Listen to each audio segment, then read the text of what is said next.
Boa noite, meninas. Vamos hoje meditar em Isaías, no capítulo 18, e vamos convidar o Espírito Santo para fazer parte desse trabalho, dessa meditação. Vamos pedir para que ele venha nos conduzir e revelar toda a vontade de Deus para as nossas vidas. Senhor nosso Deus, amado Pai, mais uma vez estamos diante da tua santa presença, buscando, meu Pai, a tua sabedoria. Que o Senhor venha, meu Pai, nos acrescentar, através desse texto sagrado, tudo aquilo que o Senhor preparou para nós esta noite. Que saiamos dessa meditação ainda mais fortalecidas, meu Pai, convictas de que o Senhor está no controle de todas as coisas, que nada escapa ao teu olhar, que o Senhor está, meu Pai, tranquilamente, observando tudo e a todos. Nada escapa, meu Pai, da tua vontade, do teu querer. E que estejamos, meu Pai, alinhadas exatamente com a tua vontade. Que a gente não saia nunca daquilo que o Senhor tem preparado para a gente. O Senhor nos chamou com um propósito, o Senhor nos trouxe, meu Pai, a um renovo, a nova vida com um determinado propósito. Cada uma de nós aqui e tantos quantos assistirem essa meditação. Então, que o Senhor cumpra em nossas vidas todo o teu querer, que sejamos capazes de honrar o Senhor, fazendo toda a tua vontade. Que o diabo seja amarrado, que todo o inferno seja repreendido nesse exato momento, em nome de Jesus. Que nada daquilo que o Senhor vai nos dar venha nos ser tirado. E que o Senhor, meu Pai, esteja conosco, usando os nossos lábios, nossas mentes, deixando o nosso coração, a nossa alma aberta para receber a tua vontade. Te agradecemos por essa noite. Em nome do Pai, do Filho e do Espírito Santo. Amém. E graças a Deus. Ok, meninas. Boa noite aí. Então vamos lá, Isaías, capítulo 18. Eu vou confessar para vocês que para mim foi um capítulo, está sendo um capítulo desafiador, porque ele, ao mesmo tempo que aponta um destinatário, não deixa claro quem é o destinatário. E a gente vai fazer algumas suposições, obviamente, baseado no texto, e buscar entender o que que Isaías quis transmitir para a gente através desse texto. Versículo 1, na King James, diz assim: Ai da terra sombreada pelas asas, a qual está além dos rios da Etiópia. Se você for olhar na Bíblia, poucas vezes se fala sobre a Etiópia. E no texto original, em hebraico, essa palavra Etiópia, na verdade, não existe. O que existe é o termo Cush. E aí a gente vai voltar um pouquinho lá atrás, nas gerações de Noé. Vou compartilhar aqui com vocês uma tela que eu acho bem interessante. Todo mundo vendo aí? Então, aqui a gente vai ter a linhagem de Noé. A gente vai ter aqui os filhos dele, Sem, Cão e Jafé. E na linhagem aqui de Cão, a gente vai ver seus 4 filhos, Put, Cuxi, Misraim, Canaã. E dentro da linhagem de Cush, que seria essa terra que nós estamos mencionando em princípio, a gente vai ter aqui Sebá, Avilá, Sabitá, Ramá, Sabitecá. E a gente vai ter uma outra linhagem aqui, na pessoa do Nimrod. E esses povos vão dar origem aos povos africanos, aos cananeus e também aos babilônios. Então, por que eu estou trazendo essa informação para a gente? Para a gente se situar e procurar entender de quem realmente o texto está falando. Porque ele fala assim: ai da terra sombreada pelas asas, a qual está além dos rios da Etiópia, e que no texto original não está escrito Etiópia, está escrito Cush, a terra de Cush. Que terra é essa? Então a gente vai ter que ir mais a fundo, buscar na própria Bíblia esse entendimento. E aqui a gente já está vendo dentro de Gênesis, né, a linhagem de Noé. Vou pegar aqui e compartilhar com vocês uma outra imagem. Eu imagino que está aparecendo aí já para vocês o mapa, sim ou não? Sinaliza aí para mim, pessoal. Sim, tá aparecendo. Pronto, beleza. Então aí a gente vai ter aqui, ó, essa parte em rosa, a gente vai ter aqui uma determinada linhagem de Noé, né? Que são os filhos de Jafé. Aí a gente vai ter aqui em verde a turminha de Cão, né? A gente vai ter aqui, ó, Canaã, que foi um filho de Cão. A gente vai ver aqui Cush e a gente vai ver aqui Siná, que foi onde Nimrod se estabeleceu, dando origem à nação da Babilônia, o Império da Babilônia. Começa com Nimrod, tá? Ele é o que funda lá a Babel e de Babel, enfim, a gente vai ter aí a Babilônia no decorrer dos séculos, dos milênios, na verdade, né? Mas o que vai nos chamar a atenção aqui no nosso texto é essa terra aqui, ó, pessoal, Cush, né? Então, essa é a terra de que o texto está falando, que Isaías 18 está apontando. E quem a gente tem perto de Cush para que nos chame realmente a atenção? Não sei se vocês têm o mesmo pensamento que eu, mas eu só consigo ver aqui o Egito, né? Então, eu só consigo ver aqui o Egito. Quando fala assim, terras além da terra da Etiópia, além da terra de Cush, além dos rios. Eu não vejo muitos rios. Na minha cabeça fica muito o rio Nilo. Mas, a bem da verdade, o rio Nilo tem alguns braços, né, que vão acabar saindo dele e descendo para ele também. E tem, sim, alguns outros rios aqui nessa região, mas o principal vai ser o Nilo. Então, para mim, esse texto está falando do Egito. A gente vai ver que no capítulo 19 continua uma profecia a respeito do Egito. Então, isso aqui pode ser um preâmbulo de Isaías para fazer realmente menção ao Egito, mas o texto em si não aponta seguramente para quem está sendo dirigido. Então, vamos voltar aí. Em outra versão, a gente vai ter o seguinte: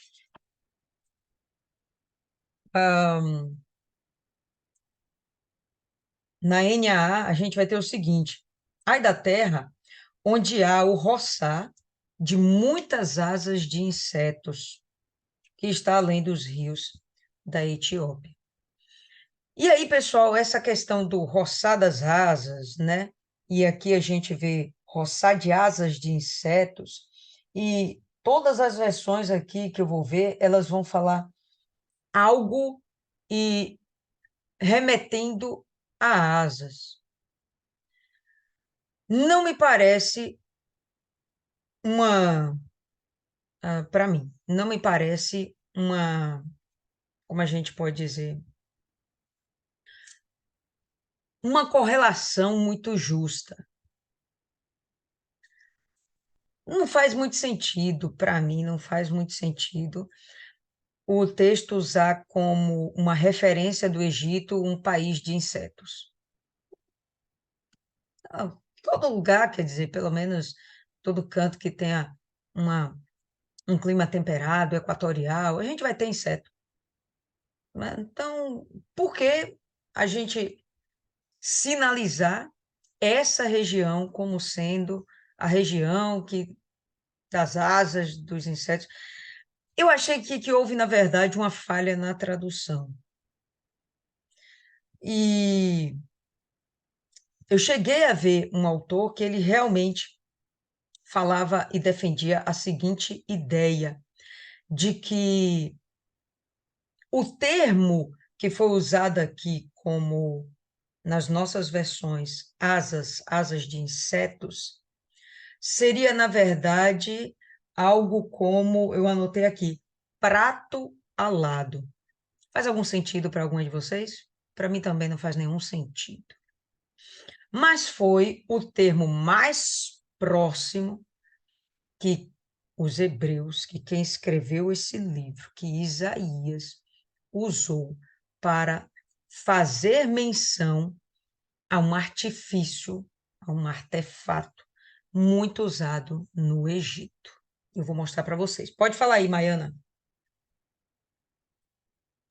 Se refere ao Egito, eu pensei que foi por causa das pragas lá nos gafanhotos, não foi lá? Aquela praga toda? Sim, aquelas pragas todas foram, mas só foi o gafanhoto, né? E as moscas, teve mais nada assim, e foi uma praga, né? Mas a senhora já ouviu o barulho de uma asa de gafanhoto? Meu Deus do Sim, céu, dá não, não, vontade. não. Perfeito, perfeito. Vale a menção, vale. Mas do jeito que ele fala, é como se aquela terra fosse característica disso. E aquilo foi uma praga, uma coisa passageira. Entende? Não, não, para mim, não aponta como se estivesse fazendo menção de um momento. Está fazendo menção de uma característica daquela nação, não o momento que aquela nação viveu. Ele está tentando desenhar, descrever. Era muito mais fácil, né, Isaías chegar, ó, Egito, né? Mas, enfim, ele chega e fica aqui criando confusão para a gente ficar quebrando cabeça agora. Mas, enfim, em outras traduções, o que a gente vê, na verdade, não vi nenhuma tradução da Bíblia, pessoal. Em comentários bíblicos, o que o pessoal acredita que houve uma falha nessa tradução por não haver um correspondente no mundo hebreu do que seria esse artefato, esse prato alado egípcio. Aí eu vou mostrar aqui para vocês o que seria esse prato alado. Deixa eu catar aqui, viu? Se alguém quiser ir acrescentando alguma coisa, pode falar.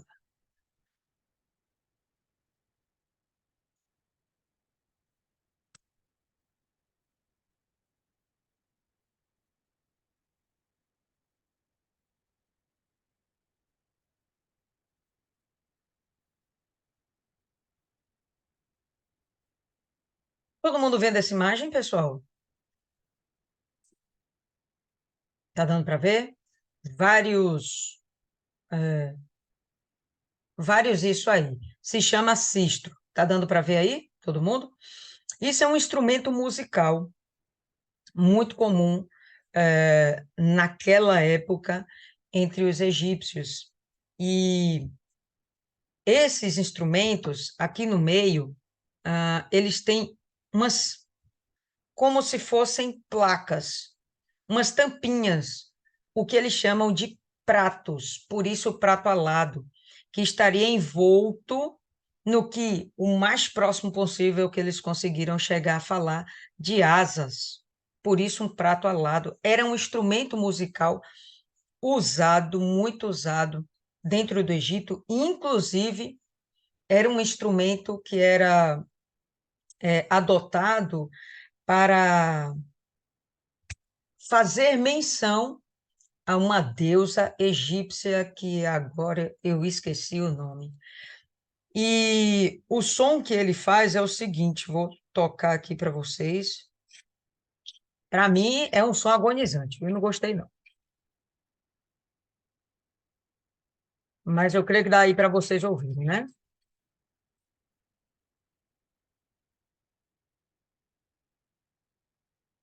Então esse pratinho batendo é justamente esse instrumento. Aqui ele está sem os pratinhos, eles têm várias versões, e alguns eles têm os pratinhos, e eles usavam isso demais. Se a gente imaginar, como no grego mesmo, tá vendo os pratinhos aqui, ó? tampinhas, sei lá, dê o nome aí que vocês acharem melhor. Dentro do hebraico, o termo original que está escrito na Bíblia é justamente prato alado. Para trazer para uma versão para o português, o mais perto que eles conseguiram chegar foi falar justamente de asas. Asas. E aí, para fazer algum sentido para a gente, colocaram asas de insetos. Mas não... Vocês não conseguiram ouvir, não? Ficou baixinho, né? Mas, como é que se diz? Não faz muito sentido estar se referindo a um lugar de insetos, como se ali fosse um lugar abundante de insetos, tá certo? Quando a gente vai pensar no Egito, e como Maiana trouxe aí bem legal, a referência das pragas, a gente vai ver que foi praga. Não era algo que fazia parte daquele território, não, era uma praga. Aconteceu, entende? Então, enfim. Então, o texto está querendo apontar para características muito específicas de uma determinada terra, e tudo nos leva a crer que seja o Egito. O texto vai ficar um pouco mais confuso agora, não sei para vocês, para mim ficou bem confuso.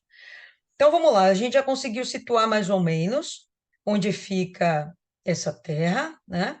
Aí da terra onde há o roçar de muitas asas de insetos, ou no hebraico original, né, o prato alado, que está além dos rios da Etiópia, entre aspas, né?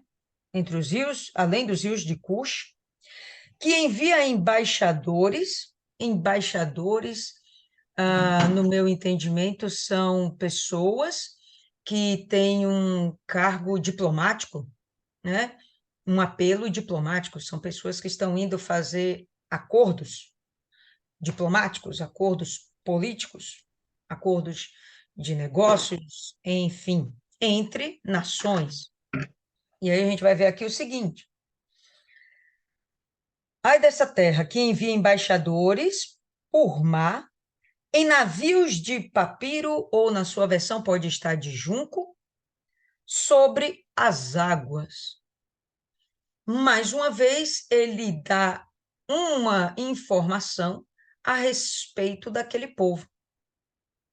Pessoas que andam de navios de papiro ou navios de junco. Até onde eu sei, junco é uma palha. Eu fiquei aqui pensando, como é que faz um navio de palha? Mas, enfim, a gente achou isso lá dentro do Egito e eu vou trazer aqui para vocês. Posso falar, Lia? Pode, sim, senhora. Pode falar aí. Não vi você levantando a mão, me perdoe. Pode falar. Eu achava que eu não estava acertando, para variar.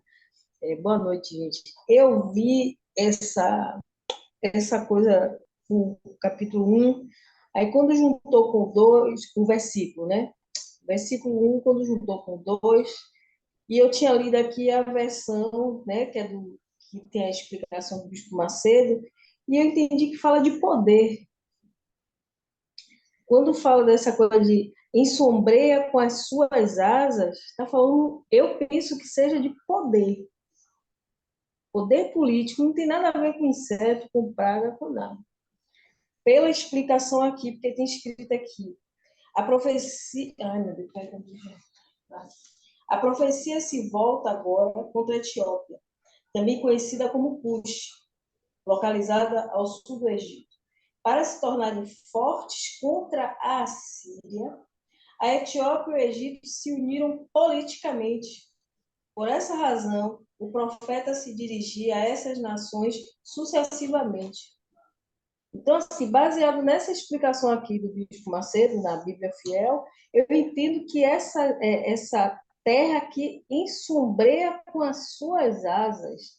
A asa aí mostra poder em cima daquele lugar ali. Acima daquele lugar, no caso, poder político. Aí vem o segundo que fala, né? Que envia embaixadores por mar e navios de junco sobre as águas, junco papiro. O que é que o papiro faz na água? Se dissolve, né? O papiro é uma coisa frágil. Então, mostra aqui que esse povo está querendo ir contra alguém que tem muito poder e eles não estão preparados para isso. Foi isso que eu entendi nesse 1 e 2. Aí fala de Beleza, mensageiros velozes, né? beleza. A gente vai explorar mais sobre isso aí também. Então, isso aqui, pessoal, é que seria o tal do papiro, tá certo? E é uma planta bem comum, assim, em beira de rio.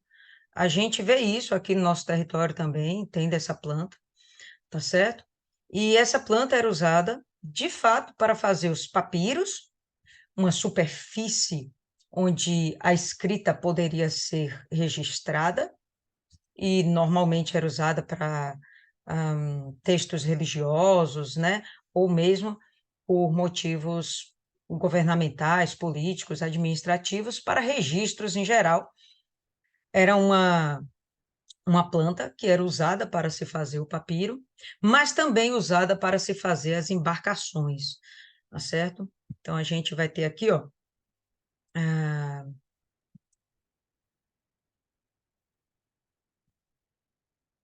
aparece aí para vocês uma embarcação feita de.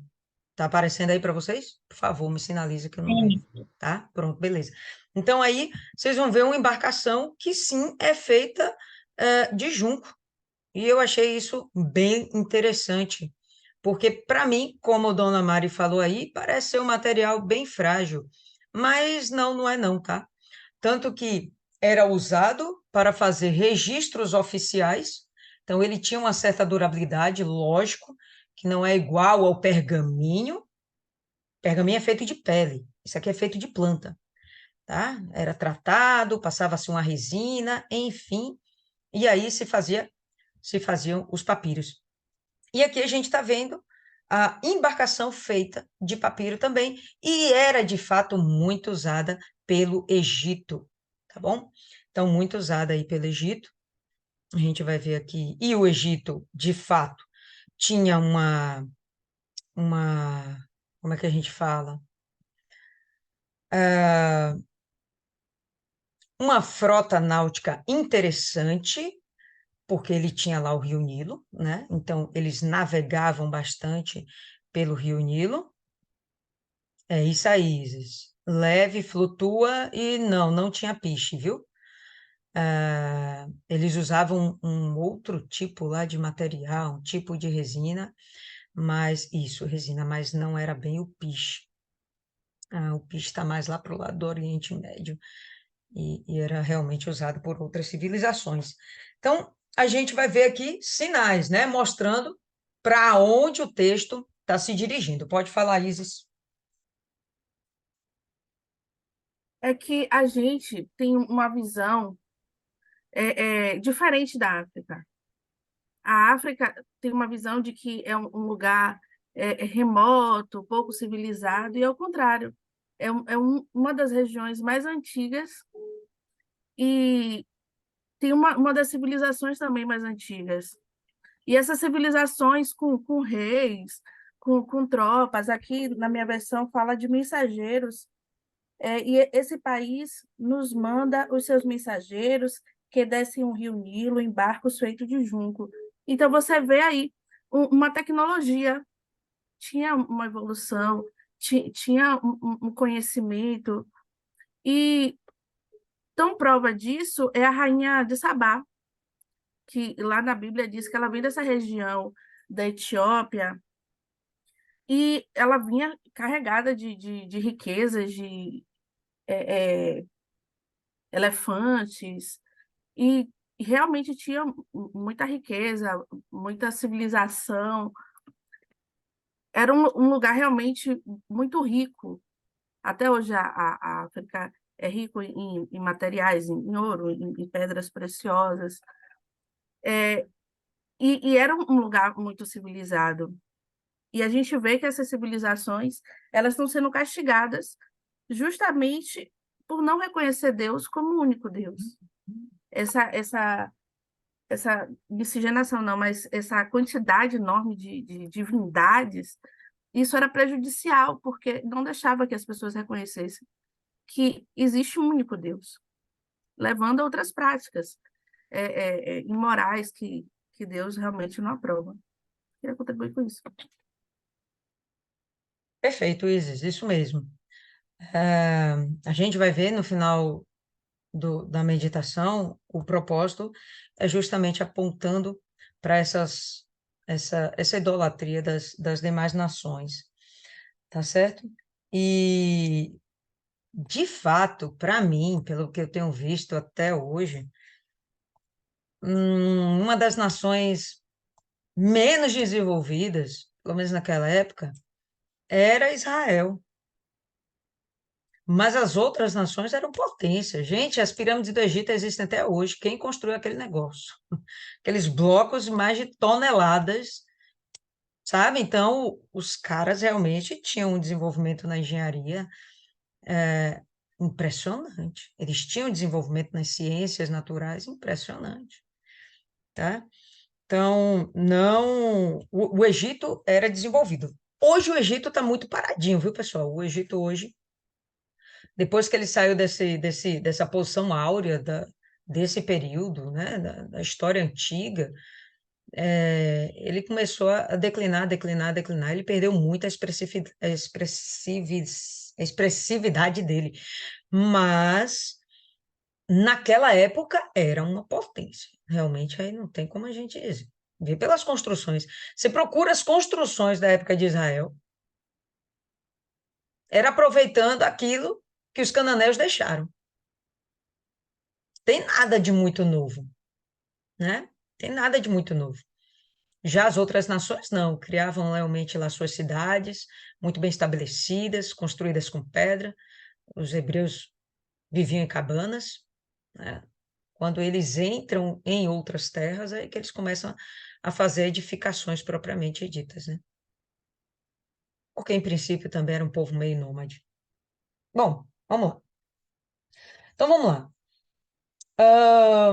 Envia embaixadores por mar em navios de papiro sobre as águas. Ok, aponta para o Egito, tá fácil da gente entender, a gente tem lá o riozão, eles realmente usavam o junco, o papiro, para fazer embarcações, tranquilidade. A ideia dos embaixadores, pessoas que estavam lá sendo encaminhadas para fazerem negócios, para fazerem acordos. Negócio não é nem o termo certo. Acordos, realmente acordos, pactos políticos, alianças seria um termo mais adequado. Então, ok, aponta para o Egito, apontando para o Egito. Vão mensageiros velozes a uma nação de homens altos e de pele lustrosa, a um povo que é temido pelos de perto e de longe, a uma nação poderosa e esmagadora, cuja terra é dividida por rios. Quando ele fala aqui que a terra é dividida por rios, aí eu já fico logo confusa. A gente está falando de quem? Da Babilônia, da Síria? Realmente estamos falando do Egito? Porque quando fala rios, eu só penso no Egito um rio. Mas pode sim ser falhas na tradução. Aí a gente pode estar falando de um grande rio, e de um rio que, no momento, em determinados momentos, ele crescia, que era a cheia do rio, e diminuía, enfim, tá certo? Então, quando ele fala de uma nação de homens altos, não tenho nenhuma dificuldade de ver egípcios como homens altos. Quando ele fala de pele lustrosa, e tem outras versões que fala pele brilhante, e quando você vai para o original, esse termo de brilhante e lustroso significa neve. Aí eu fiquei mais confusa ainda. Estamos falando de quem? Porque, em princípio, o povo de Cuxi, Cuxi, inclusive, significa preto. O povo de Cuxi não era um povo branco, não eram povos brancos, e de quem ele está falando aqui, sendo que no hebraico ele aponta para a neve. Mas ele também aponta para eu anotei aqui. Descascados. É um outro significado para esse termo que aparece aqui como brilhante, que aparece como lustroso, né? Neve, obstinado, independente e descascado. Bom, o descascado já fica mais fácil da gente admitir como para o Egito. Por quê? Eram povos que se depilavam.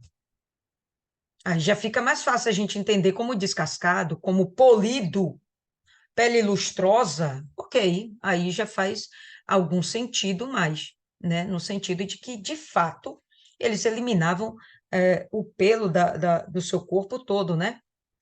Por motivos de higiene, por motivos de adoração a outros deuses, enfim, mas eles tinham essa prática. Mais uma vez, o texto sinaliza para o Egito. Em outra versão, ide vós, rápidos mensageiros, a uma nação dispersa. E nesse momento, o dispersa me leva ao entendimento que Dona Jesumari trouxe para a gente. A ideia de ser uma nação grande.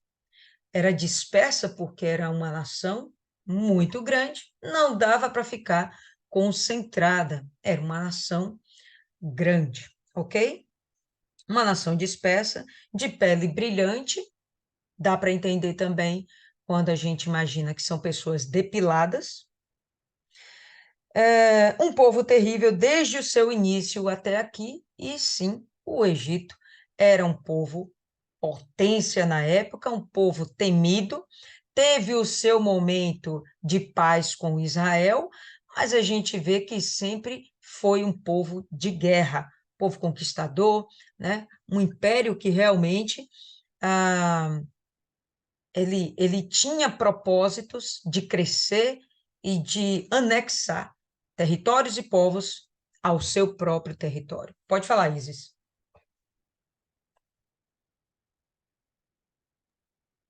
Existem tribos na África de homens muito altos. Há um exemplo da tribo dos Maasai.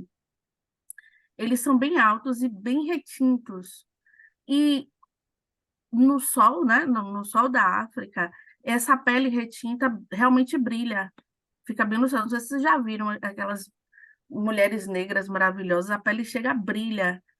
E fora a questão da pele mesmo, quando libera os olhos para a hidratação da pele, eles realmente parecem brilhar ao sol. E a questão de algumas tribos terem homens extremamente altos, como são tribos, tendem a casar entre eles mesmos e manter sempre esse padrão aí na altura.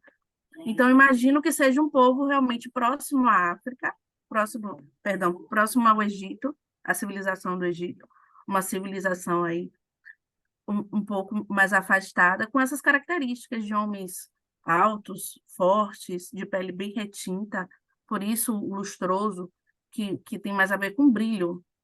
E branco não brilha, brilha.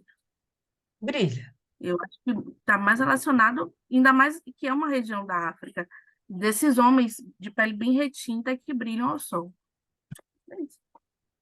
A gente vai ver aqui uma pintura antiga e uma pintura feita por egípcios. Você vai observar que não há uma homogeneidade dentro dessa população. Isso aqui é um ritual de passagem, de morte, né?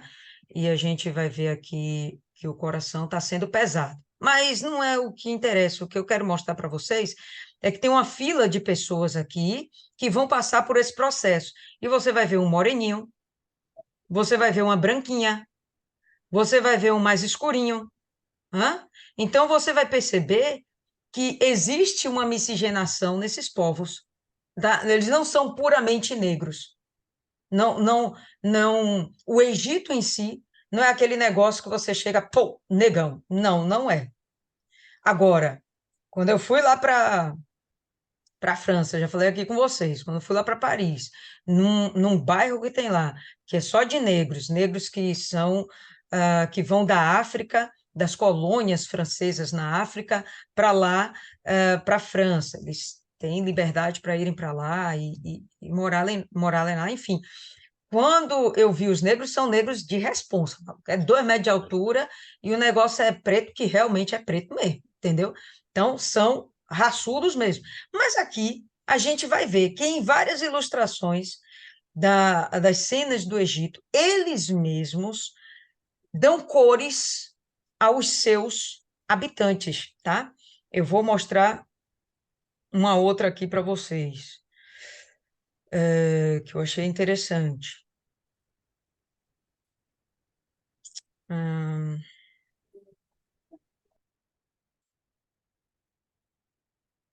Essa daqui é uma cena bem original, ah, antiga, dá para ver que ainda que já está sofrendo depreciação pelo tempo, mas, bom, a pintura está aí. Você vai ver aqui uma, sei lá, princesa um pouco mais clara, junto com um príncipe um pouco mais escuro. Então, a gente vai ver que não tinha muito esse negócio de imaginar que eram negões, tá? O pessoal é preto. Não, não é. Então, eu penso que o texto aponta para o fato de fato, eles serem depilados. E aí a pele ficar brilhante. Quando suada ao sol ou não, aquela pele vai brilhar por causa deles serem depilados. Isso aí me faz mais sentido, tá bom? Vou compartilhando aí com vocês o que eu também penso, tá, pessoal? Então, vamos lá. Uma nação espalhada em pequenos grupos e pisoteada, cuja terra dos rios, os rios têm saqueado. Essa versão, não sei, eu acredito que na versão de vocês também não vai ter nada a ver com isso aí. Vou ler aqui em outra versão, porque parecem textos antagônicos.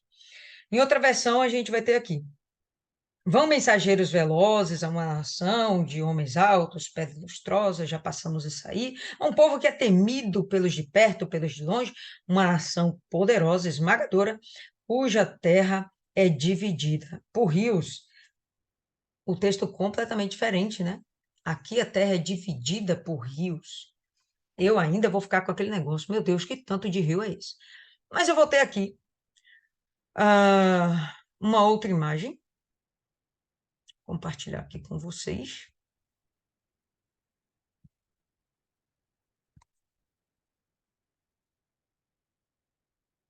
O que seria a terra dividida?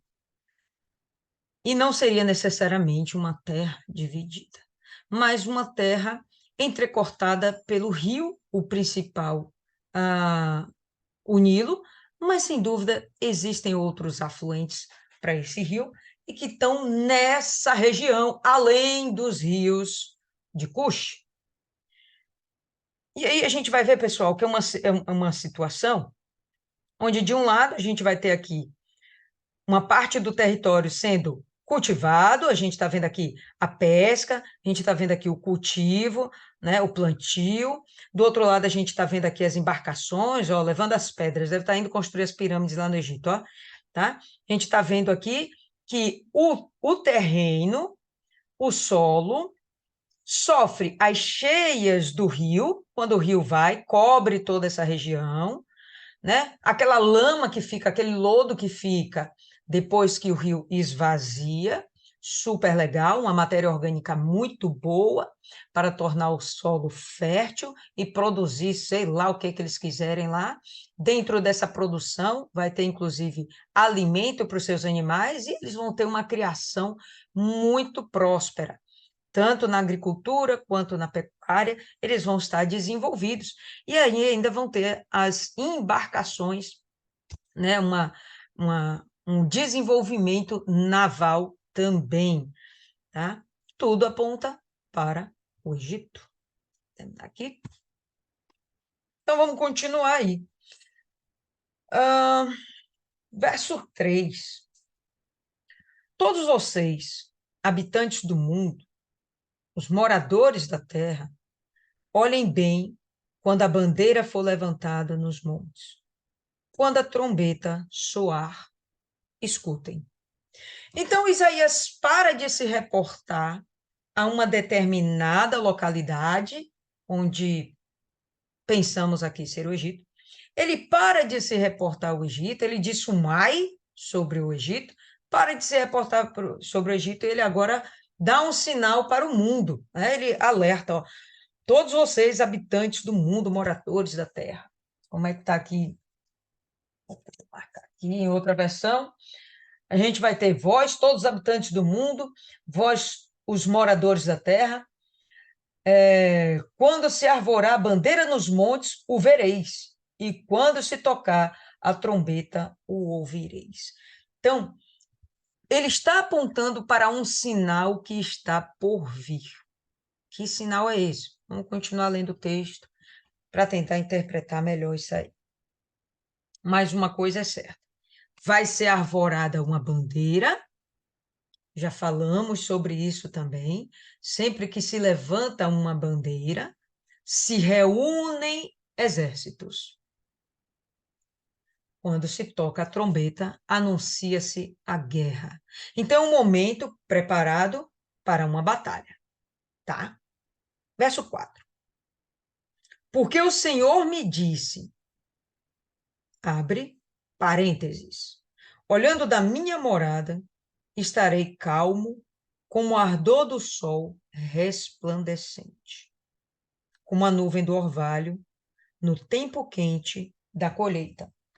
Em outra versão aqui, a gente vai ver o seguinte: estarei quieto, olhando desde a minha morada, com o ardor do sol resplandecente depois da chuva, como a nuvem do orvalho no calor da sega. O orvalho no calor dá uma ideia de refrigério. O sol após a chuva dá uma ideia de calor no momento de frio. Seja lá qual for a situação, Deus está dizendo que ele está calmo, tranquilo, quieto, em paz, só observando, sem nenhuma agonia, no controle de todas as coisas. Isaías faz questão de mostrar um paralelo entre a paz de Deus, porque ele está no controle de tudo, nada o surpreenderia, nada pegaria ele de surpresa, né? Deixaria ele, nossa, como é que eu não vi isso antes? E contracena com a situação que a gente está aqui vendo no verso 2. Vão mensageiros velozes a uma nação de homens altos, não sei o quê, não sei o quê, não sei o quê. Vão embaixadores, vão fazer os pactos, vão fazer as alianças. Mas Deus, ele está aqui tranquilo, vendo tudo acontecendo, nada fugindo ao olhar atento dele. A gente vai continuar aí.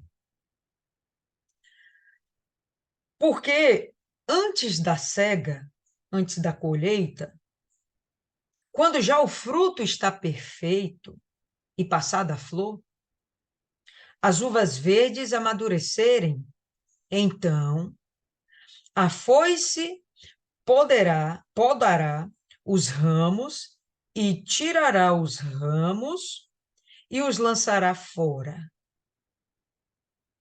Antes que tudo esteja pronto, antes que todos os planos se concretizem, a foice vai vir e vai fazer a poda. Então, o que ele quer dizer com isso? A nação está indo fazer suas alianças políticas, tramando suas estratégias bélicas, e Deus está dizendo, antes que tudo isso venha a termo, venha se concretizar, eu vou dar um basta nisso. Antes que tudo aconteça, eu estou aqui de olho. Estou aqui na minha morada, eu habito lá nos altos céus. Estou aqui na minha morada, estou vendo tudo em paz, entrando sempre com providência quando é necessário. Então, antes que venha o tempo da colheita, antes que tudo já esteja pronto para a colheita, antes que tudo já esteja pronto para a guerra, para o conflito, para uma batalha, eu vou chegar antes e eu vou exterminar com tudo que foi projetado, tudo aquilo que foi planejado e que não estava dentro da minha vontade. E eu penso que aqui é o verso que mostra, que resume bem o ensejo desse capítulo. Mostrar que os homens fazem planos, mas que a resposta certa vem da boca do Senhor. Aí ele vai continuar. Todos serão deixados para as aves dos montes, para os animais selvagens. Sobre eles, as aves de rapina passarão o verão e todos os animais selvagens passarão o inverno sobre eles. Em outra versão, a gente vai ter o seguinte: serão deixados junto às aves dos montes e aos animais da terra, sobre eles veranearão as aves de rapina e todos os animais da terra invernarão sobre eles. O que significa isso? Vai haver uma destruição daqueles planos, vai haver o corte dos ramos, dos galhos, vai haver morte. E esses que serão abatidos vai ficar para trás.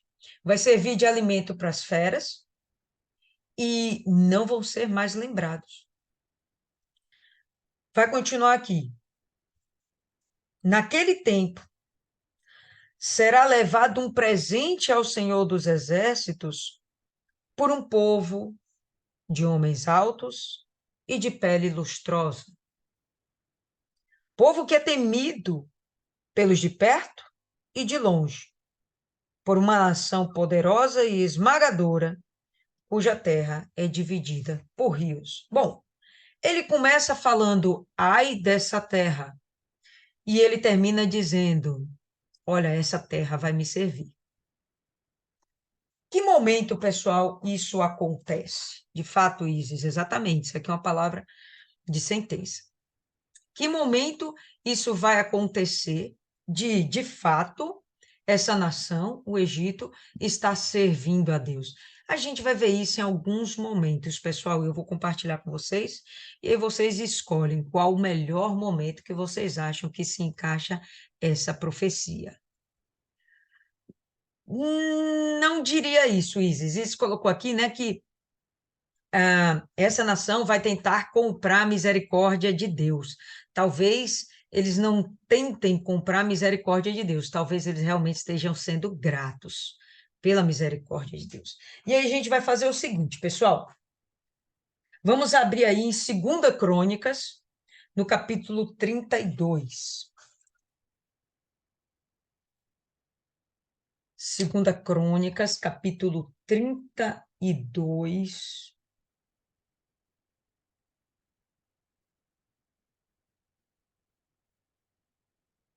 Todo mundo?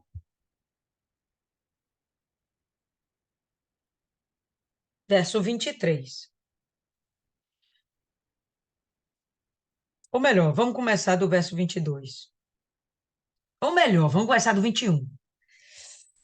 Então o Senhor enviou um anjo que destruiu a todos os homens valentes e os líderes e os capitães no arraial do rei da Assíria. E envergonhado, voltou à sua terra e, entrando em casa de seu Deus, alguns dos seus próprios filhos o mataram ali à espada. Assim, livrou o Senhor a Ezequias e aos moradores de Jerusalém da mão de Senaqueribe, rei da Assíria, e da mão de todos, e de todos os lados os guiou. E muitos traziam a Jerusalém presentes ao Senhor, e coisas preciosíssimas a Ezequias, rei de Judá, de modo que depois disto foi exaltado perante os olhos de todas as nações. Então, esse momento aqui, a gente está vendo que Senaqueribe fez aquela afronta ao rei Ezequias, enfim, a gente vê que ele vai ser abatido, um anjo vai lá, vai destruir todo o exército dele, e não vai precisar Judá se levantar. E nesse exato momento, pessoal, existe vigente uma aliança entre Judá e o Egito. E nesse momento que um inimigo comum, a Síria, estaria sendo abatida por Deus, o inimigo comum estaria sendo abatido por Deus, o Egito se sentiria também beneficiado e grato. E poderia, sim, estar aqui no meio dessas nações que foram lá oferecer coisas a Deus, apresentar suas ofertas a Deus e também agradar a Ezequias como rei, servo desse Deus maravilhoso, tá? Então a gente tem aqui primeira possibilidade. Esse momento que Isaías está fazendo essa profecia, ele está alertando que o Egito, apesar das suas muitas alianças políticas, não pode garantir a si mesmo nenhum benefício. Ele vai ser livre, ele vai receber uma graça, um favor imerecido por conta de Judá, que está dentro dessa aliança também. Então, para preservar Judá, a Síria vai ter que ser abatida. Na ponga, o Egito acaba sendo também beneficiado, ele vai ser grato e vai lá oferecer suas dádivas a Deus. Aí a gente vai para uma segunda possibilidade. Abre aí no... Antes da segunda possibilidade, Sofonias, capítulo 3. Aí agora vai dar um pouquinho de trabalho para achar, né? Mas vamos lá, Sofonias, profeta menor, está lá antes de Zacarias. E Zacarias está onde?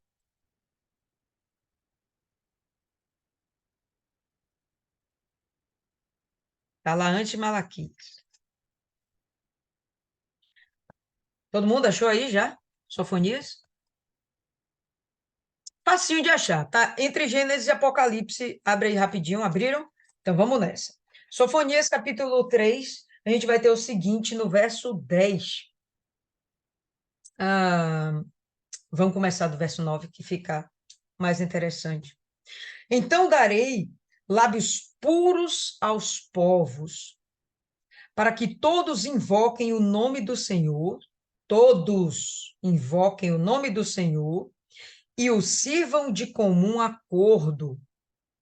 Da além dos rios da Etiópia, leia-se aí Cush, da além dos rios da Etiópia, os meus adoradores, que constituem a filha da minha dispersão, me trarão sacrifícios. Ou seja, tem gente aqui que se converteu da além dos rios da Etiópia. Teve gente que viu o poder de Deus e se converteu, tá? E aí a gente vai agora para uma segunda possibilidade, Apocalipse, capítulo 20.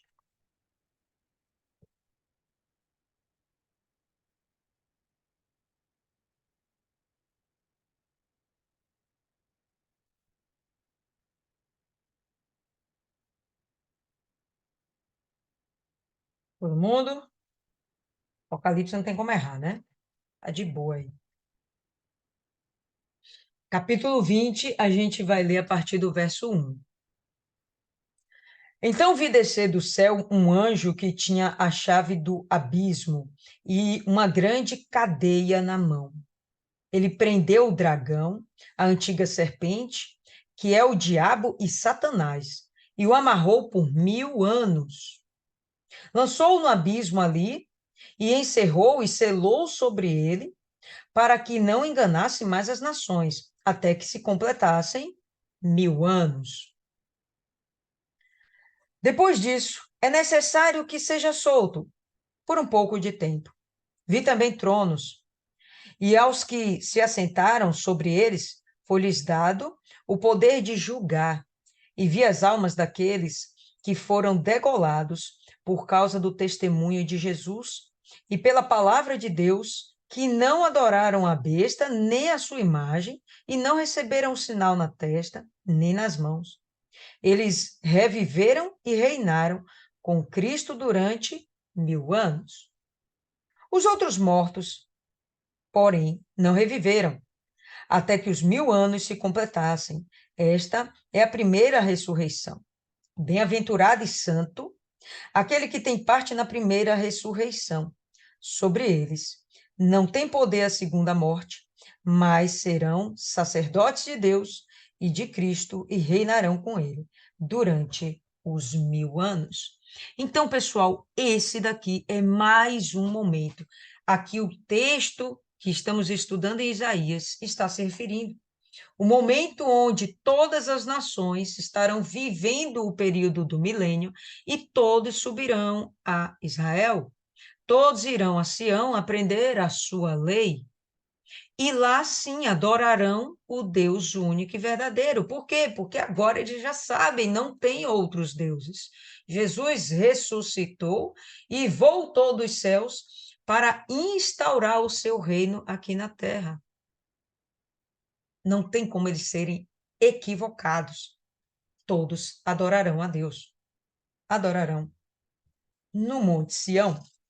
Terceira possibilidade. Então, já vimos que foi aquele livramento quando Senaqueribe acaba sendo morto e a empreitada dele contra Judá é desfeita. Temos esse outro momento onde o milênio é instaurado e todas as nações vão a Sião para adorar a Deus. E aí a gente vira uma paginazinha no capítulo 21 de Apocalipse, o seguinte, vou ler só 2 versos aqui.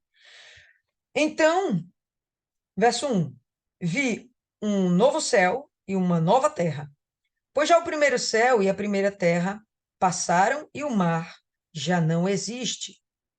Pula aí para o verso 24.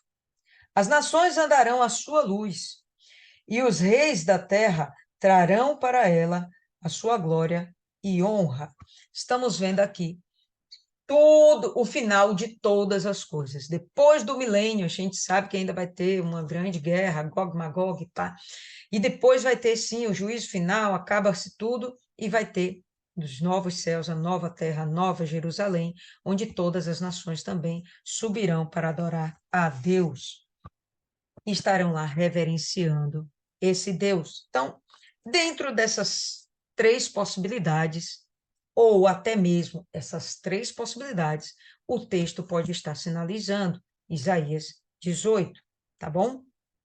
Então, para mim, o que é mais importante de todo esse texto é observar que Deus está no controle de todas as coisas. Aqui no verso 7 ainda, ele vai falar assim, naquele tempo será levado um presente ao Senhor dos Exércitos, mostrando um Deus de guerra, um Deus que estará lá lutando, fazendo oposição ferrenha contra os seus inimigos, mostrando que ele está sempre no controle. Pessoal, eu acho que é o mais interessante desse texto. Não é nem saber de quem ele está falando, mas sim a mensagem que Isaías está falando. Olha, todos os povos, todas as nações, Deus está no controle de tudo e no final a vontade dele vai se cumprir plenamente. É isso aí. O que vocês teriam mais a acrescentar? Vamos compartilhar aí, pessoal, agora os nossos entendimentos. Quem vai falar aí agora? Isis, isso aí mesmo, pode começar. Estava procurando um lugar de levantar a mão. Eu acredito que esse texto está falando Deus castigará a Etiópia. O próximo capítulo 19 fala do Egito. E essa região existia tanto que me remeteu a Atos 8, 26, que Filipe encontra na carruagem, né, o eunuco etíope, e ele vem com essa sede e pergunta, né, o que é que me pede de ser batizado? Você vê nele essa busca, essa vontade de conhecer a palavra de Deus, e ser batizado, e ser uma nova criatura. E também me remeteu a Romanos 8, 25, que diz não sei as palavras, mas diz que tudo coopera para aqueles que amam a Deus. Mesmo essas pessoas que viviam nessa região de idolatria, desse povo vaidoso, e mesmo Deus decretando essa sentença, existe ainda um remanescente, umas pessoas que se converteram, que reconheceram a Deus como o único Deus, e essas pessoas são preservadas. Você tem razão, eu achei que eles é, é, apresentariam ofertas para tentar comprar a misericórdia de Deus, mas não, porque se fosse assim, seria sacrifício, e eles estão levando ofertas. Oferta é algo que você dá de bom grado, de coração, como gratidão. E eles estão realmente louvando, apesar desse momento aí de corpos, no seis fala, os corpos dos soldados mortos serão abandonados, no verão serão comidos pelos urubus, e no inverno os animais selvagens os devorarão. Aí ele diz que naquele dia de dor, de sofrimento, naquele dia ofertas serão apresentadas ao Senhor Todo-Poderoso por um povo corajoso e forte, uma gente alta, de pele lustrosa, um povo de que o mundo inteiro tem medo, que vive numa região, ele fala as características. E me remeteu também ao tempo da pandemia. A gente sabe que a pandemia foi um momento ímpar. E é estranho, porque a gente passou por esse momento, mas eu não consigo me recordar, assim, sabe? Parece que foi um momento à parte da nossa história. Mas foi um momento de dor, de sofrimento, mas para o povo de Deus, pelo menos lá da igreja de Vilas, estava todo mundo muito pleno, todo mundo muito feliz, fazendo questão de ir às reuniões, mesmo sendo reduzido 30 minutos, e aí se você chegasse atrasado, tinha que esperar para a próxima reunião. Estava todo mundo numa paz, estava tudo maravilhoso. E as pessoas que tiveram medo, que não confiaram em Deus, ficaram trancadas dentro de casa e dificilmente voltaram para a igreja. Elas não confiaram que Deus guarda, que Deus protege, que apesar que 10.000 cairão ao seu lado, 10.000 à tua direita, e você não será atingido. Esse texto me trouxe esses momentos ímpares que todo mundo está sofrendo, todo mundo está passando por dificuldade, mas o povo de Deus está sendo preservado. E até nesses próximos momentos que a gente vai ver aí de perseguição, eu acredito que o povo de Deus vai ser guardado. Mas para aqueles que têm um relacionamento com Deus, aqueles que reconhecem verdadeiramente que Deus ele é o único, não tem adoração a outros deuses, como, por exemplo, Mamon, né? Que tem confiança no dinheiro, confiança nos seus status, confiança na sua casa, no seu presidente. Isso. Beleza. Adriana, nunca mais você falou nada, Adriana? Participa aí com a gente. Ô, Lília, eu não li esse capítulo, então não vou falar. Não, pô, dentro do que a gente meditou aqui agora, não ficou nada para você? Pelo menos diz o que ficou para você. Verdadeiramente, para mim, ficou meio confuso, por isso que eu vou ler e deixar para dar meu pensamento depois. Entendi. Dona Meire, fala aí, Dona Meire. Dá, Dona Meire, aí tem que abrir o áudio, Dona Meire. Toca na tela, isso.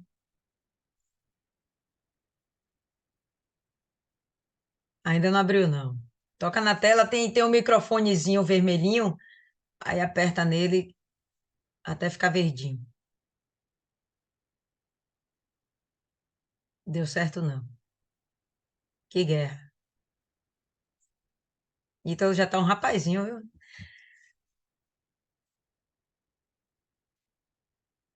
Enquanto Dona Meire tenta abrir o áudio, ela acabou fechando o vídeo. Fala aí, Maiana.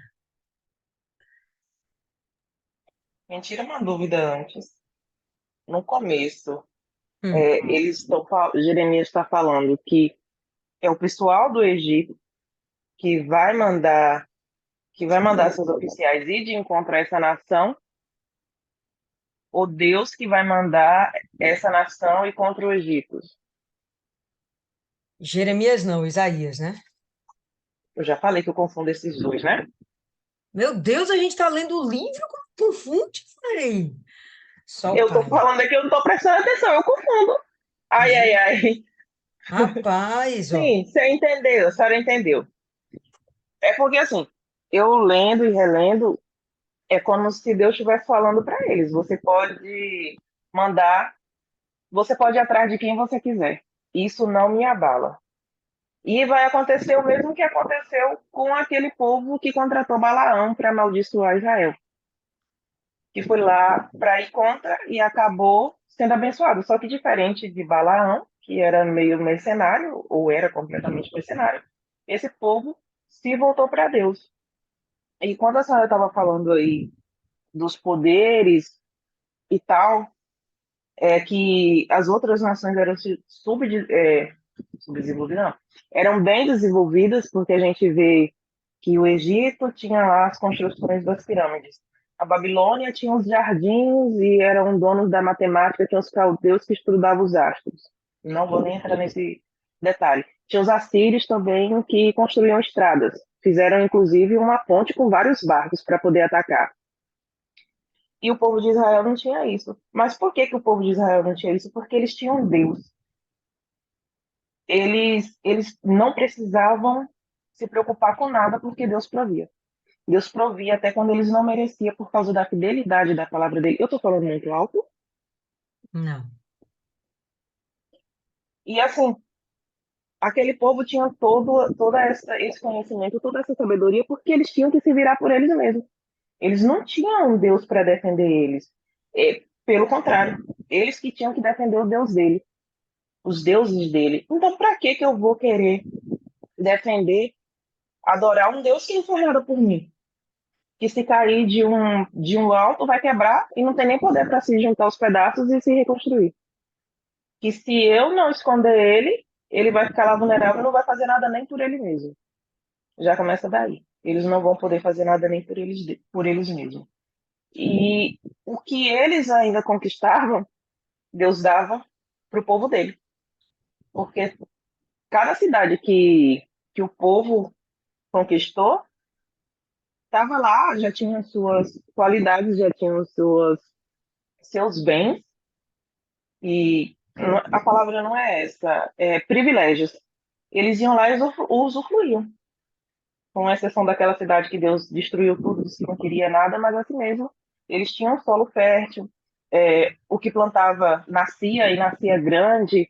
Então, aquela palavra que Deus disse que o ímpio, ele amontoa pro, ai meu Deus, Pro pro povo justo. dele, pro justo. É isso que acontece aqui. Se esse povo não tivesse Deus, eles iam ter que evoluir, não evoluir Pokémon. Eles tinham que se desenvolver. E acontece às vezes isso, a proteção demais atrofia a pessoa. A pessoa sabe que tem um pai que vai prover, que vai dar de tudo, e ela não vai precisar se preocupar demais. Não sei se você já viu aquela história lá que o cara fala que o pai dele andou de camelo, o avô andou de cavalo ou de carroça, ele andava de Ferrari, o filho ia andar assim, e ia chegar a um ponto que ia regredir tudo de novo, porque quando você não sabe o valor que tem, as conquistas eram inúteis. É inútil, eles não vão se preocupar em ai meu Deus, preservar. Eles não vão se preocupar em preservar. Eles vão destruir. Por que, que o povo de Israel virava e mexia, fazia essas coisas, virava as costas para Deus? Porque eles sabiam que no momento que eles clamarem, Deus ia estar lá como um leão, rugindo para defender eles. Às vezes por engano, às vezes por maldade, mas eles eram meio que atrofiados nessa questão. O pessoal mexia com ferro, desenvolvia espada, eles ainda estavam mexendo com material mais frágil. Então, não importa. E a mensagem final é realmente essa, que Deus está vendo. Deus está vendo as pessoas tramarem contra a gente. Deus está vendo tudo que as pessoas estão fazendo e no momento certo ele vai se levantar para fazer justiça. Às vezes a gente sabe, ó, fulano falou isso de você. Rapaz, antes eu me preocupava, hoje em dia eu penso, julgue o Senhor entre eu e fulano. E às vezes eu ainda falo, Deus, tem misericórdia, porque nem vale a pena. Nem vale a pena. Uma hora a verdade vai aparecer. Uma hora Deus vai mostrar quem é quem. Aí às vezes eu sei o que a pessoa falou de mim. Sei para quem falou e o que falou. E faço de conta que não tô nem aí. Ah, não é ser falso, é realmente aquela questão. Se Deus quiser me livrar, me justificar, ele me justifica. Se Deus não quiser me justificar, ele conhece quem verdadeiramente Baiana é. Então, eles vão tentar falar um. Oi? Isis aqui, Eles vão. Isis inventando pataquada aqui, vai, continue. Foi, eu li assim de relação. Então, eu não me importo com o que o outro tá tramando contra mim. Porque se Deus não permitir, não vai cair um fio do meu cabelo. Deus, ele vai me guardar. Às vezes a gente se abala. Não é fácil você saber, fulano tá tramando pra você. Aí você pensa, poxa, e agora? Você tá num trabalho e tem uma pessoa que quer te tirar daquele cargo. Poxa, se eu sair daqui, se você sair daí, você pode ficar um tempo, 2 tempos desempregado, você pode ficar um tempo comendo pela mão dos outros, mas vai chegar uma hora que Deus vai te levantar de novo e vai te colocar numa situação, numa posição muito maior. Fulano vai ficar naquele cargo, no seu lugar por um tempo e não vai permanecer, porque o lugar era seu. O lugar de José estava lá. Os irmãos tentaram, brigaram, mas era de José. Eles fizeram de tudo para José não ocupar o lugar de destaque na família e tudo que eles fizeram só elevou quem José era. Ficou mais claro para todo mundo. O mundo todo conheceu José por causa das injustiças que eles sofreram. Enquanto você está ali, está orando, porque às vezes você está orando por uma pessoa, você está lutando pela alma de uma pessoa e a pessoa está ali, ó, te comendo por trás. Facada e mais facada. Mas Deus é o seu escudo, é o que ele fala aqui. Deixem fazer o que quiser. Eu não tô nem aí, isso aí para mim é nada, porque com uma simples ordem, uma palavrinha que Deus falar, todas as coisas vão se encaixar e nenhum mal vai prevalecer contra a gente. Então vale muito a pena você confiar nesse Deus, que é o que esse povo faz aqui nesse momento. Eles reconhecem que eles não são nada. A grandeza de Deus foi mostrada para eles aqui e eles se voltaram. Enquanto a gente vê hoje em dia pessoas que não reconhecem. A pessoa já viu o poder de Deus, a pessoa está tá na igreja, ouve a palavra é, e não muda. Aí Deus vai poder fazer o que por elas? Nada, porque a decisão é pessoal. E quem não só ouve, mas também dá ouvidos, se beneficia disso. Porque de tudo isso, de você se voltar para Deus, confiar nele, é você ter o Espírito Santo, é você saber que ainda que você seja justiçado aqui nessa terra, o que está por vir é muito maior e você vai estar com ele. Não é o que Deus pode nos proporcionar, o que ele é. Ele é aquele Deus que está com você ainda no meio da batalha, ainda que o mundo se levante contra você. Você tem paz, você deita, você dorme.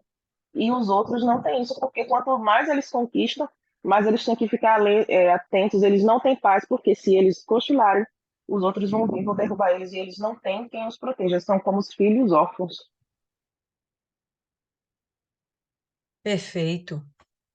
Deixa eu ver aí, dona Cida, fala aí, dona Cida.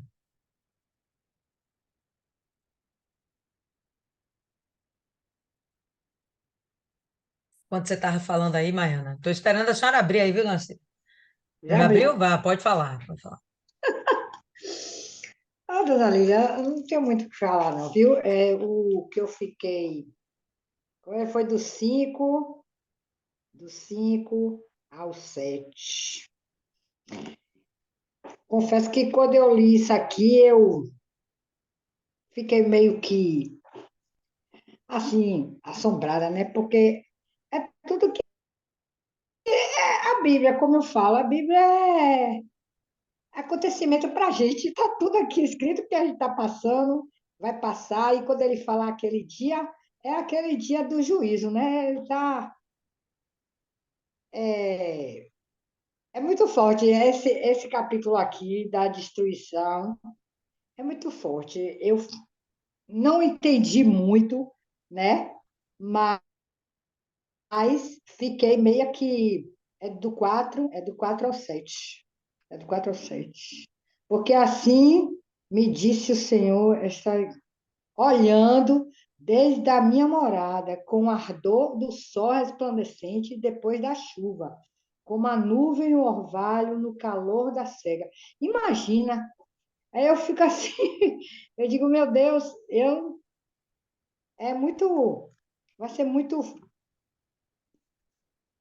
Eu tentei pedir aqui o discernimento do Espírito Santo, mas eu vi aqui uma coisa muito pesada, né? Então, eu tentei entender, vocês falaram aí, explicaram, né? E a gente tá. Isso aqui vai cair sobre quem? Sobre as pessoas, né? No tempo e que ele vai. Eu entendi assim, que no dia do julgamento, né? Aí todo mundo conhece a palavra, ele vai com calma, ninguém vai escapar dos olhos de Deus, né?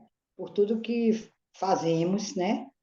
Eu entendi assim, e essa passagem aqui ficou marcado para mim, né? Eu li assim rapidinho, né? Antes de começar, umas 8h30 eu peguei aqui, aí eu peguei e fiquei. Quando vocês começaram a falar, aí foi, né? Imagine, serão deixados junto às aves dos montes e os animais da terra, e sobre eles veranearão as aves de rapina. As aves de rapina come o quê? Né? E todos os animais da terra invernarão sobre eles. Sobre quem? Sobre aquelas pessoas, eu entendi assim, sobre aquelas pessoas, né, que sobraram naquele dia. Né? Aquele dia será, eu acho que quando a palavra fala, naquele dia é o dia do juízo, né? Não é agora, é naquele dia. Eu entendi assim. Muito bom, muito bom. Quando Maiana estava falando aí de José, né? Se José não tivesse sofrido o que sofreu, ele não teria sido lembrado como uma referência, né? De fé, de perseverança. Então, tem coisas que a gente pode até passar, Deus permite, né? A gente está falando sobre a justiça de Deus, pode passar. Aí amanhã falando, não, alguém falou de mim, não sei o que e tal, e não vou ficar mais preocupada, porque a justiça vem de Deus e tem que ser nesse nível mesmo. A observância que a gente tem que ter é de que, de fato, não passa nada batido aos olhos de Deus e ele vai fazer justiça, né? Ele diz que a vingança é dele, né? Minha é a vingança e o galardão também é dele. A, a premiação também vem dele, então a gente só tem que descansar. Se, se a gente pudesse resumir do que o que poderia ficar para a gente desse texto, eu penso que seria exatamente esse esse sentimento que o verso 4 quer transmitir para a gente. O sentimento que Deus está calmo, tranquilo, sereno. Ah, mas eu não tenho jeito para dar. Beleza. Aquele que tem jeito para dar tá de boa. Por que que você vai se preocupar? Ah, a gente não tem por que realmente se preocupar. Então, meninas, por hoje é só. É incrível. 7 versículozinhos, né? A gente conseguiu ficar 1h30. Quer falar mais, Mariana? Ixi, Mariana quer falar mais. Mas fala aí. Quando a gente pensa que vai terminar cedo, é mentira. Fala, Mariana. Não, é rápido. A senhora falou de perseverança, né? O exemplo maior de José é a confiança que ele tinha em Deus. Uhum. Ele confiava assim de uma maneira sobrenatural. Se a gente for olhar na Bíblia, acho que não teve uma pessoa que confiou em Deus, como José. E a gente vai, a partir do momento que você vai tentando ser uma pessoa melhor para Deus, para agradar a Deus, e acontecem essas coisas, você vai conseguindo. Eu passei recentemente, entre aspas, né? A situação ainda está aí. A pessoa, a pessoa. Não foi a primeira vez que a pessoa parou de falar comigo e nem nada.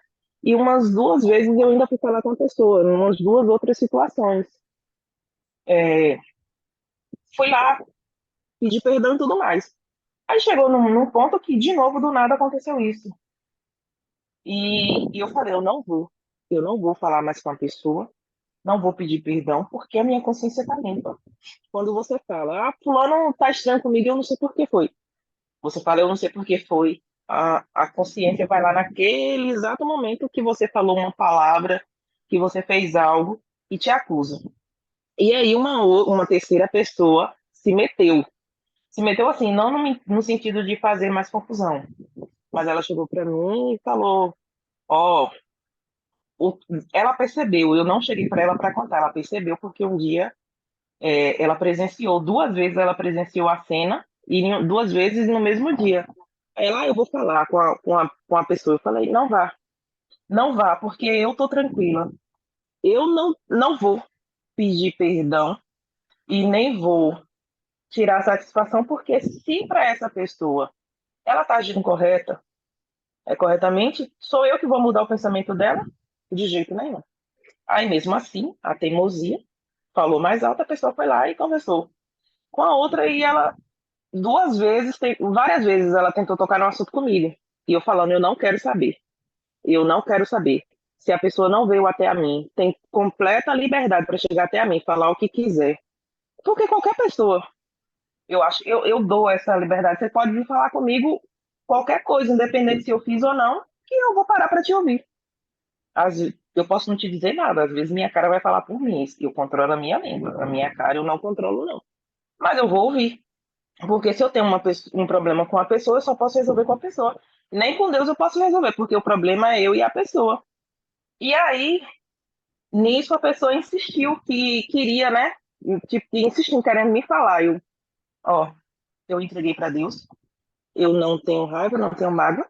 Se a pessoa hoje chegar para mim e me tratar como velhos amigos, a gente vai tratar como os velhos amigos. Se a pessoa chegar, ó, eu quero conversar com você. Se eu tiver errado de todo jeito, eu vou pedir que me perdoe. Se eu fiz, eu vou pedir perdão. Se eu não fiz, eu vou pedir perdão por transparecer aquilo.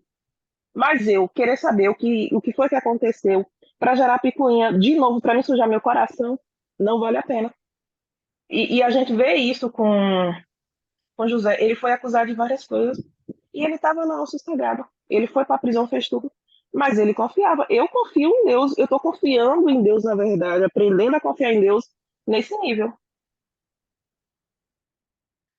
E tem que ser desse jeito. Isa está aqui uma filósofa da zorra hoje, viu? Ó, meninas, então, Dona Mary aí, conseguiu abrir, Dona Mary? Abre aí esse... É só tocar na tela, calma, respire, respire. Toca na tela.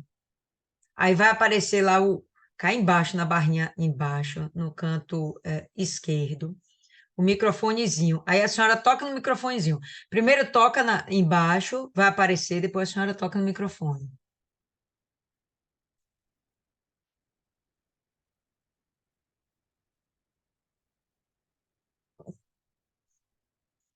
Nada? Vai, clica aí, nada?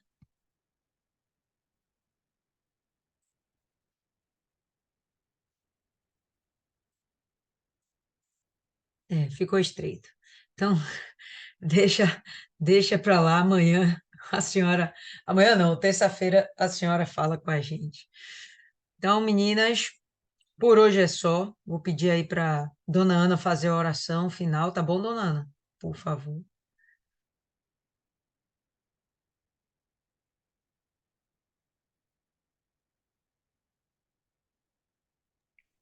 Meu celular está descarregando, eu estou colocando a bateria aqui. A gente vai esperar, rapidinho.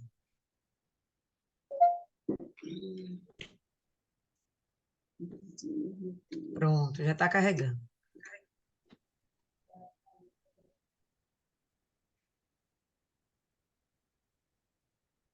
Vamos lá? Isso aí. Senhor, meu Deus e meu Pai, em nome do Senhor Jesus, meu Deus, ainda na sua presença, Senhor, quero agradecer por essa meditação, Senhor, pelos ensinamentos que nós aprendemos, meu Pai. Peço também, meu Senhor, que o Senhor venha renovar nossas forças, meu Pai. Abrir o nosso entendimento para que possamos confiar plenamente no Senhor, meu Deus. Não importa a situação, nem o que aconteça, mas que a nossa confiança seja somente no Senhor.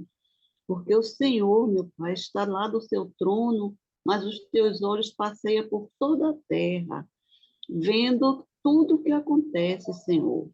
E o Senhor é quem nos guarda, é quem nos protege, é quem nos guia. E é com esse entendimento, meu Pai, que eu peço ao Senhor que nos fortaleça, nos sustente e nos ajude para continuarmos firmes, meu Senhor, na sua presença, independente do que possa vir a acontecer. Deus, em nome do Senhor Jesus, agradeço, meu Pai, por este momento e quero pedir ao Senhor, meu Pai, que nos dê uma noite de paz, um sono, meu Deus, na sua presença. E entrego também, meu Pai, cada participante, cada família dos participantes nas tuas mãos, Senhor. Nos protege, nos livra de todo o mal e nos abençoa. Em nome do Senhor Jesus. Amém. Amém, povo lindo. Então é isso aí. Por hoje é só. Que Deus abençoe. Terça-feira tem mais. Uma excelente semana aí para todos.